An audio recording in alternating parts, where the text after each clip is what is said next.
नमस्कार, राडा रेसिपीमध्ये तुम्हा सर्वांचं मनपूर्वक स्वागत। आजच्या व्हिडिओमध्ये आपण आपल्या महाराष्ट्राची पारंपरिक रेसिपी म्हणजे घावणे कसे बनवायचे ते पाहणार आहोत।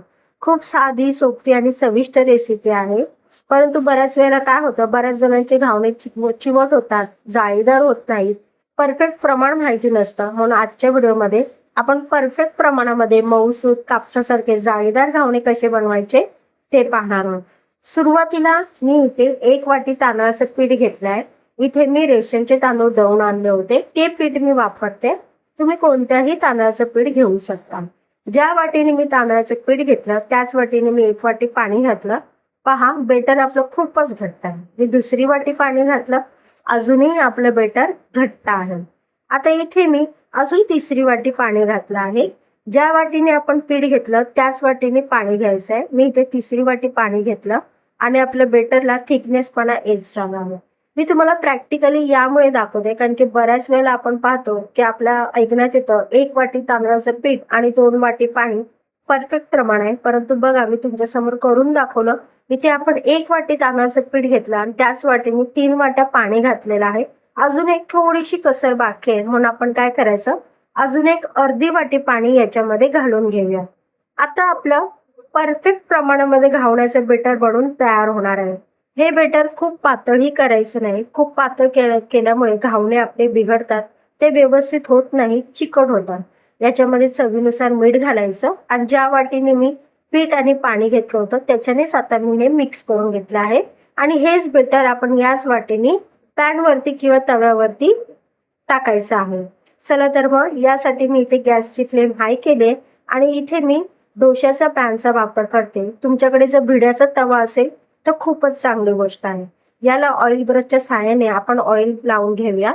बऱ्याच ठिकाणी खेडेगावामध्ये किंवा बऱ्याच घरांमध्ये अजूनही कांद्याने तेल लावतात किंवा नारळाच्या खिशीनेही लावतात, तुम्ही तसंही लावू शकता। मी इथे ऑइल ब्रशच्या सहाय्याने पूर्ण पॅनला तेल लावून घेतलं आहे। गॅसची फ्लेम नेहमी हायच ठेवायची आहे। आता इथे आपण पॅन मध्ये बेटर घालण्यापूर्वी एकदा व्यवस्थित ढवळून घ्यायचं आहे आणि मी इथे व्हिडिओमध्ये दाखवल्याप्रमाणे हे बेटर पूर्णपणे या पॅन वरती घालून घ्यायचं। 1 सेकंड थांबायचं, त्यानंतर याच्यावरती झाकण ठेवायचं आणि 2 मिनिटं मस्तपैकी वाफ काढून घ्यायची, म्हणजे मस्तपैकी हे शिजवून घ्यायचं। 2 मिनिटांनी ते झाकण काढायचं, पुन्हा 1 सेकंड थांबायचं आणि पहा याच्या कडा ज्या आहेत त्या आपोआप मोकळ्या व्हायला सुरुवात होतात। आपल्याला खूप मेहनत घ्यावी लागत नाही किंवा आपला हा घावणा आहे तो या पॅनला चिकटतही नाही। थोड्या वेळाने पहा आपोआप याच्या कडा मोकळ्या झाल्यात। आता याला आपण पलटी करून घेऊया। घावणा हा नेहमी दोन्ही साईडनी शिजवून घ्यायचा। दोन्ही साईडनी शिजवला की तो चिकटत नाही एकमेकांना, आपला घावणाही परफेक्ट जाळीदार बनून तयार होतो। पहा आपला घावणा परफेक्ट अशी सुंदर अशी जाळी आली आहे आणि छान असा सोनेरी रंगही आला। मी याचप्रमाणे दुसराही करून घेते।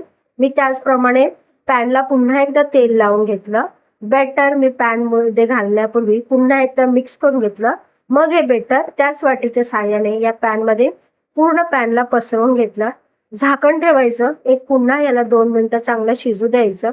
पलटी करायचं, दुसऱ्या साईडनी शिजवताना 2 मिनिटं घ्यायचे नाहीत, एक थोडा वेळ थांबायचं। दुसऱ्या साईडनी शिजलं की दुसऱ्या साईडनी आपोआप ते पॅन पासून मोकळं होतं आणि याच प्रकारे मी सर्व घावणे तयार करून घेतले आहेत। आता इथे मी हे घावणे संध्याकाळी चहाबरोबर खाण्यासाठी बनवते आहे। तुम्ही नारळाच्या चटणीबरोबर खाऊ शकता किंवा कोणत्याही तुमच्या आवडत्या चटणीबरोबर खाऊ शकतात। हे चहाबरोबर किंवा चटणीबरोबर खायला खूप छान लागतात, चॉईस तुमची आहे। पहा आपले सुंदर जाळीदार मऊसूत कापसासारखे लुसलुसीत घावणे बनून तयार आहेत। तुम्ही नक्की ट्राय करा। मी स्टेप बाय स्टेप तुम्हाला सर्व रेसिपी दाखवली आहे। पाणी परफेक्ट प्रमाण किंवा कसे बनवायचे तेही दाखवले आहेत। तुम्ही नक्की ट्राय करा आणि व्हिडिओ आवडल्यास लाईक शेअर करा।